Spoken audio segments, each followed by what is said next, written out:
You're about to learn something most men never notice: the subtle way women prepare to leave a relationship. It starts with harmless-sounding questions, stuff you'd write off as small talk or pillow talk. But when she's planning an exit, those questions aren't casual. They're intel gathering.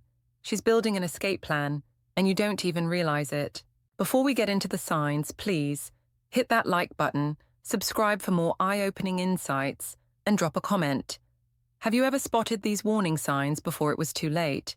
Question number 1. What would happen to our house money if we split up? When a woman asks about financial arrangements in a hypothetical breakup, she's doing reconnaissance. She's assessing what she would take, what she'd have to fight for, and her financial position post-split. This is not idle curiosity but strategic planning. She's testing your knowledge of marital property laws, including asset division and your legal rights. Your understanding of these matters indicates how much of an advantage she might have if she's better informed. Second, she's gauging your emotional attachment to specific assets. When you refer to our house versus the house, or show concern for certain investments, she's noting what matters most to you. This information is critical during actual divorce negotiations. Third, she's trying to understand your financial priorities in a potential separation. Would you fight for every dollar, or prefer a quick, clean break? Would you be vindictive or reasonable? Your answer helps her strategize her approach. Women often research these topics extensively before asking. She may have already looked up divorce laws, spoken to divorced friends, or even consulted a lawyer. This question is her way of confirming if your understanding aligns with her research. If you are clueless about your rights, she knows she has a significant advantage. Watch for red flags, sudden interest in your financial documents, specific questions about retirement accounts or investments, curiosity about property ownership, or unexpected interest in asset division laws in your state. These are not random interests, they are research. Strategically, don't dismiss these questions or become defensive. Engage seriously and thoughtfully. Show that you've considered these issues and are not financially naive. Simply demonstrating knowledge of your rights and asset protection can alter her calculation of whether leaving would be advantageous. Question number 2. Do you ever think about what you'd do if you were single again? This is not idle curiosity. She's measuring your emotional dependence on the relationship. She wants to understand how much of your identity is tied to her and how difficult it would be for you to move on if she left. The strategic purpose is to gauge how much guilt she'll need to manage when she leaves. If you say you'd be lost without her, she knows leaving will be emotionally brutal for you. This also tells her you are unprepared for independence, potentially making her exit easier to execute because you won't anticipate it. She's also assessing if you'd fight for the relationship or accept the breakup. Overly dependent men may become desperate and clingy, while overly independent men might not fight hard enough. She seeks information about your reaction to being left. The psychology is twisted. She wants to know she matters, but also that she's not solely responsible for your happiness. If losing her would ruin your life, it makes leaving feel like emotional murder. But if you seem too excited about being single, she might accelerate her timeline due to less guilt. She seeks a specific answer, that you'd be sad but ultimately okay, possessing independent interests, goals, and a sense of self. Ironically, showing you'd survive without her reduces her guilt about planning to leave. This is a trap. Being too honest about your dependence signals danger, while being too casual gives her guilt-free permission to leave. The question is designed to extract useful information either way. Women often ask this because they've already started mentally living single lives. They've imagined what they'd do, where they'd go, and who they'd see. They're not asking about your hypothetical single life. They're testing if you'd interfere with theirs. The best response is to show you are a complete person who chooses to be in the relationship because it adds value to an already full life, rather than someone whose identity depends on being coupled. Question number 3. Have you ever thought about dating someone completely different from me? This sophisticated question serves multiple purposes. First, she's checking if you've thought about other women and testing your loyalty. Second, she's gathering intelligence on what might make you susceptible to outside temptation during her exit. Third, she's researching what type of woman might attract you after she's gone. This replacement strategy helps her predict your recovery time and your next choice, providing competitive intelligence for the post-relationship landscape. She's also testing your honesty. Lying about never thinking of other women makes you seem dishonest or naive. Being too enthusiastic about other types or specific women provides her with evidence of your wandering eye and justification for her own behavior. This question is insidious because she's often asking it because she's already been thinking about dating someone different from you. She's projecting her own thoughts onto you. If she's already emotionally or physically involved with someone else, this question helps her gauge if you're doing the same, which would reduce her guilt. The loyalty test component reveals your commitment. Are you still noticing other women as potential partners, or are you focused on your current relationship? She seeks a response that balances honesty with reassurance. The ideal answer acknowledges noticing attractive people, because denying it seems dishonest, but emphasizes no interest in pursuing others due to satisfaction with the current relationship. However, this is a trap. Even the right answer gives her valuable information. If you claim complete satisfaction, she knows you're unprepared for an ending. If you admit noticing others but claim no action, she learns your vulnerabilities. Sometimes, this question arises because she's already identified someone different she wants to date. She's comparing you to that alternative to justify her choice.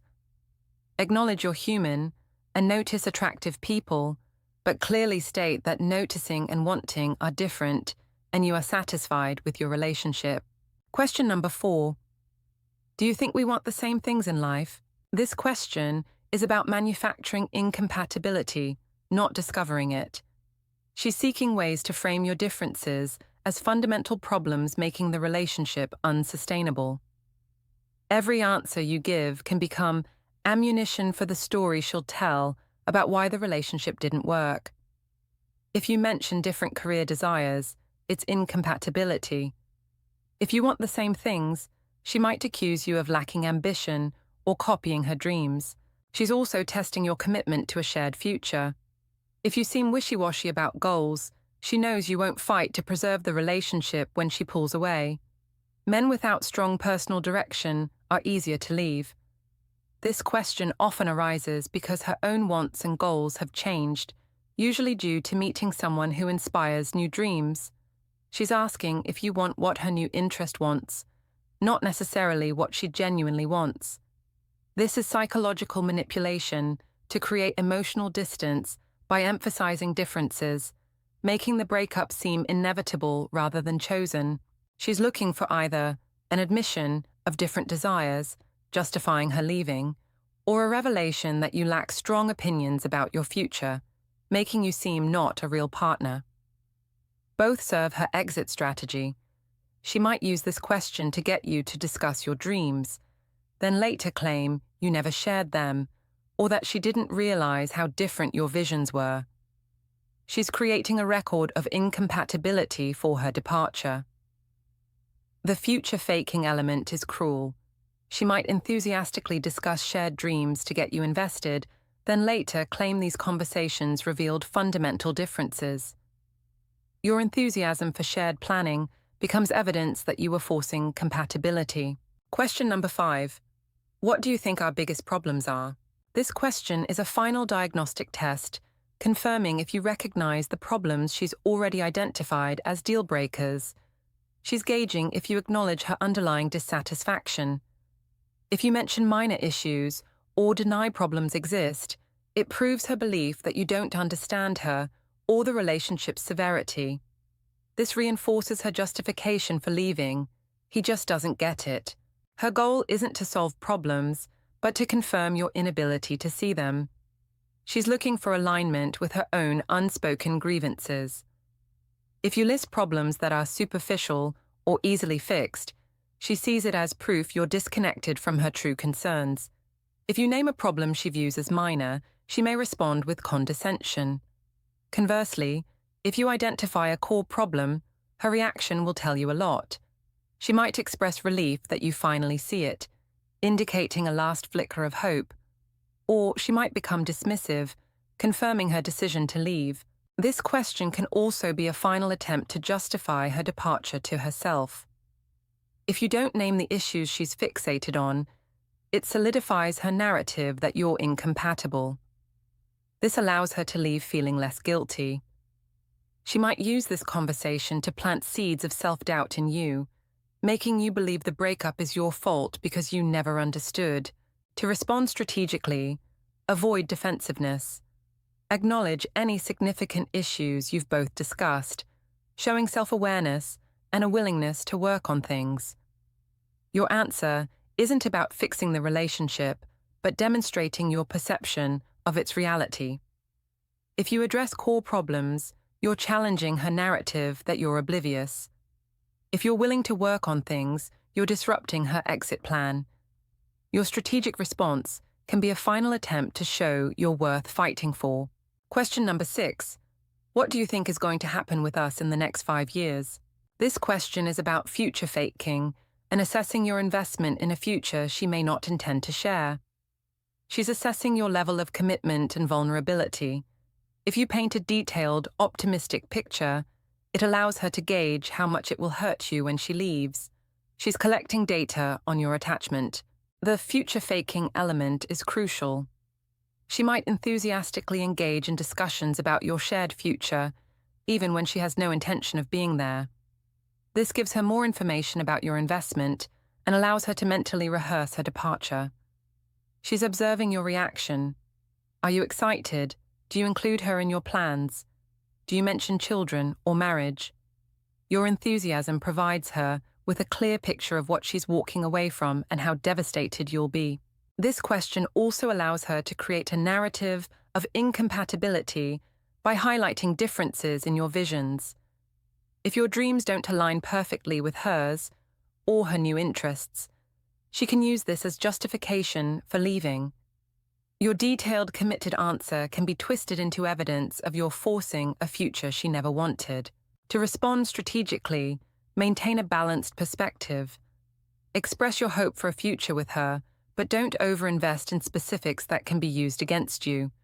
Show that your happiness and goals aren't entirely dependent on her presence, but that you choose her as a partner.